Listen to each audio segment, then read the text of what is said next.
بسم اللہ الرحمن الرحیم۔ اللہ کے نام سے شروع جو بڑا مہربان اور نہایت رحم کرنے والا ہے۔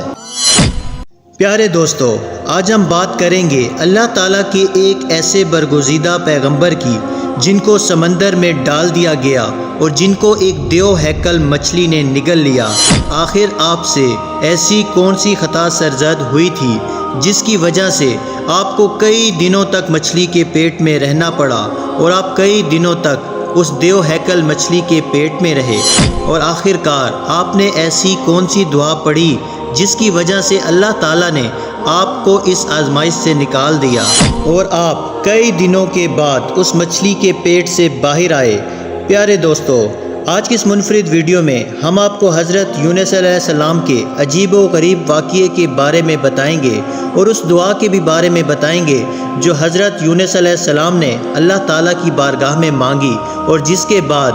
اللہ تعالیٰ نے حضرت یونس علیہ السلام کو اس آزمائش سے دور کر دیا۔ اور اس دعا کو جو بھی مصیبت زدہ پڑے گا تو اللہ تعالیٰ اپنے فضل و کرم سے اس کی تمام پریشانیوں کو دور کر دے گا۔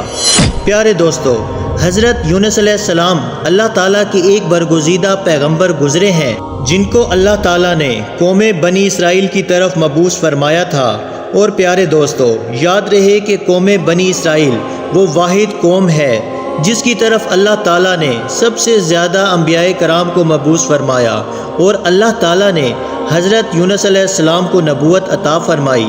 اور آپ علیہ السلام کو عراق کے مشہور شہر نینوا کے لوگوں کی طرف دین حق کی دعوت دینے کا حکم فرمایا۔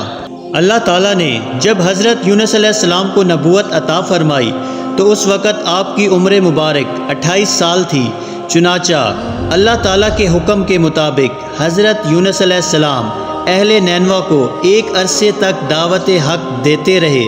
اور انہیں اللہ تعالیٰ کی وحدانیت کی طرف بلاتے رہے، لیکن اہل نینوا نے آپ کی بات پر کوئی کان نہ دھرا اور وہ اسی طرح اپنے گناہوں اور برائیوں کے اندر مبتلا رہے۔ لیکن اس کے باوجود بھی حضرت یونس علیہ السلام اپنی قوم کو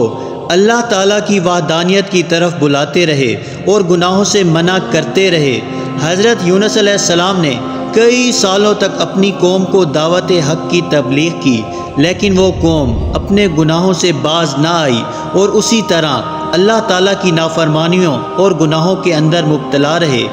اہل نینوا کی اس مسلسل سرکشی اور مخالفت نے حضرت یونس علیہ السلام کو دل برداشتہ کر دیا، اور حضرت یونس علیہ السلام اپنی قوم کی نافرمانیوں کو دیکھ کر ان سے سخت ناراض ہوئے اور ان کے لیے اللہ تعالیٰ سے عذاب الہی کی بد دعا کر کے اس بستی سے روانہ ہو گئے۔ اور پھر جب آپ اپنی قوم کے لیے بد دعا کرنے کے بعد اس بستی سے باہر نکلے تو چلتے چلتے دریائے فرات کے کنارے پر پہنچ گئے، اور وہاں آپ کو مسافروں سے بھری ہوئی ایک کشتی نظر آئی جو جانے کے لیے تیار تھی۔ چنانچہ آپ علیہ السلام بھی اس کشتی میں سوار ہو گئے۔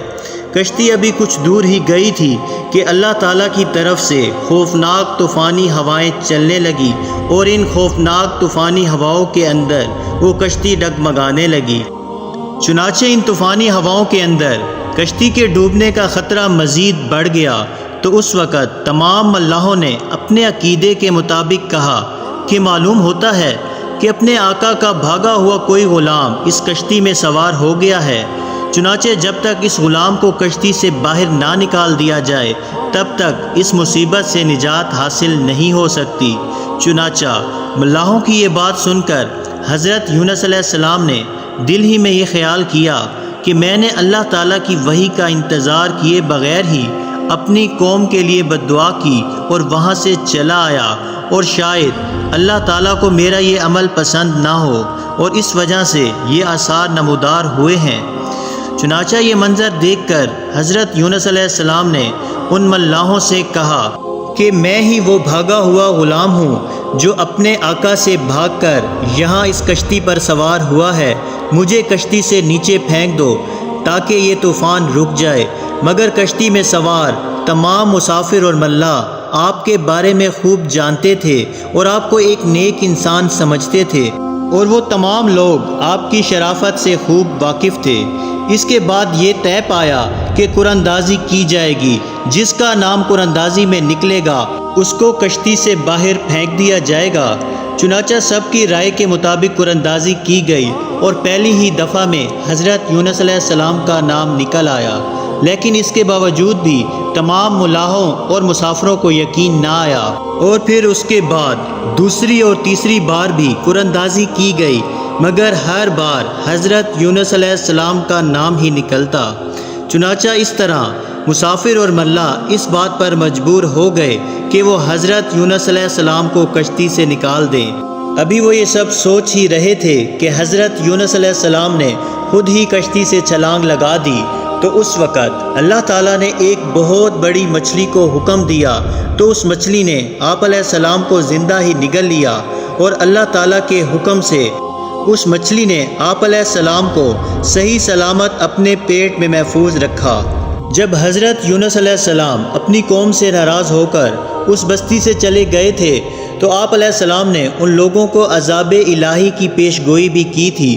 لیکن ان لوگوں کو حضرت یونس علیہ السلام کی کسی بات پر کوئی یقین نہ آیا۔ وہ لوگ کہا کرتے تھے کہ حضرت یونس علیہ السلام تو کہتے تھے کہ اللہ تعالیٰ کا عذاب آئے گا، لیکن اب تک تو کوئی عذاب نہ آیا، نہ جانے وہ عذاب کب آئے گا۔ مگر کچھ ہی دنوں کے بعد اللہ تعالیٰ کے عذاب کے اثرات نمودار ہونے شروع ہو گئے۔ چنانچہ اس طرح عذاب الہی کو دیکھ کر وہ لوگ پریشان ہوئے اور ایک دوسرے سے کہنے لگے کہ حضرت یونس علیہ السلام کی بات غلط نہ تھی اور آپ واقعی اللہ تعالیٰ کے سچے پیغمبر ہیں۔ چنانچہ ان لوگوں نے اللہ تعالیٰ کے عذاب کے اثرات کو دیکھ کر اللہ تعالیٰ کی بارگاہ میں خوب توبہ کی اور اللہ تعالیٰ کی وحدانیت پر ایمان لے آئے اور اللہ تعالیٰ سے اس عذاب کے ٹل جانے کی دعا کرنے لگے۔ تو اس وقت اللہ تعالیٰ نے ان لوگوں کی توبہ کو قبول فرما لیا اور ان کو اس عذاب سے محفوظ رکھا۔ پیارے دوستو، ادھر حضرت یونس علیہ السلام مچھلی کے پیٹ میں زندہ تھے اور اللہ تعالیٰ کی وحی کا انتظار کیے بغیر ہی اپنی قوم کو چھوڑ آنے پر نادم تھے۔ تو اس وقت حضرت یونس علیہ السلام نے اللہ تعالیٰ کی بارگاہ میں اپنی خطا کی معافی کے لیے یہ دعا پڑھی: لا الہ الا